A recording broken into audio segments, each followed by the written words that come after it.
I still hear the rip of wrapping paper before I hear my own breathing slow.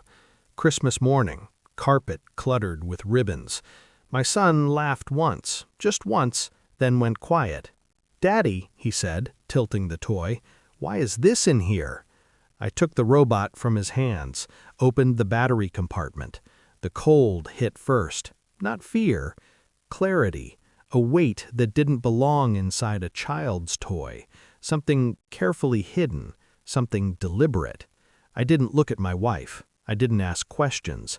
I closed the compartment, set the robot down, and told my son to go play in his room. He obeyed because my voice had changed. I drove straight to the police station.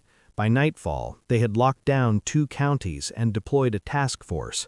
People think betrayal announces itself. It doesn't. It arrives wrapped in tradition, smiling through family photos. My in-laws never liked me, not openly. They preferred politeness sharpened into something surgical. Holiday dinners where the air went thin when I spoke. Compliments that landed sideways. A constant reminder that I was tolerated, not chosen. But they loved my son, or at least they performed loved well. Gifts every birthday, cards written in careful cursive. They knew my wife would never suspect them. Neither did I, not until that morning. At the station, I sat alone in a gray room while officers spoke in low voices outside.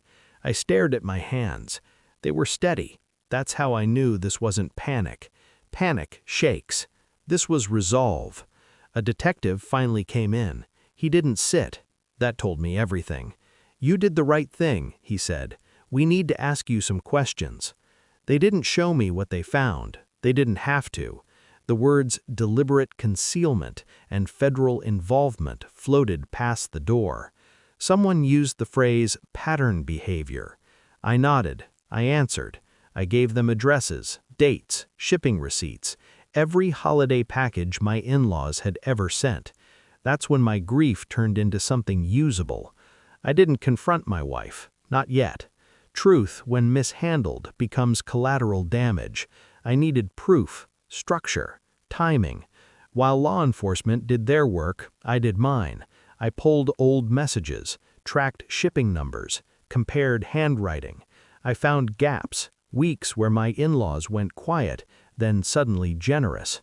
I remembered their questions, too specific, about our routines, our mail, whether packages arrived unopened. I installed cameras, not because I expected something to happen, but because I wanted a record of nothing happening. Silence is evidence when it's intentional.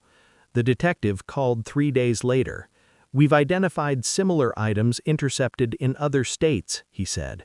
"Your son's toy wasn't the first, just the one that got noticed." A task force had been formed, multi-agency, quiet, efficient. I thanked him, hung up, and finally told my wife. She cried, denied, then remembered things she had ignored. Her loyalty fractured under the weight of context. I didn't comfort her. I needed her clear-eyed. "We let this play out," I said, "all the way." The arrest didn't happen at their home. It happened at a post office distribution center, mid-drop, where intent couldn't be argued away. Cameras rolling, gloves on, boxes opened. The fallout was swift, charges stacked, intent established, patterns mapped. They never asked to see my son. They never tried to explain. Their lawyer spoke for them. He chose his words carefully. None of them sounded like remorse. The media never learned my name. That was part of the deal. Protection, silence. But there was one more step. A month later, I sat across from my father-in-law in a visitation room, glass between us, phones lifted. He looked smaller, not broken, just exposed. "You could have talked to us," he said. I smiled, just enough.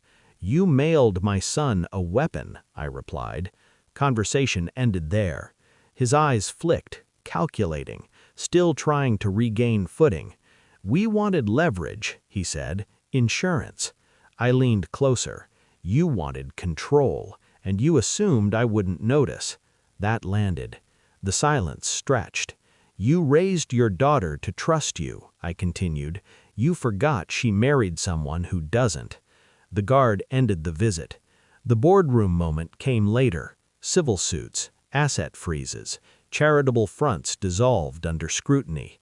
Their carefully curated reputation collapsed quietly, the way rot does when light finally reaches it. No speeches, no apologies, just consequences. My son doesn't remember the robot. He remembers Christmas as the year we built a snowman in the backyard and laughed until our faces hurt. That's intentional, too. As for me, I sleep fine. Betrayal taught me something valuable.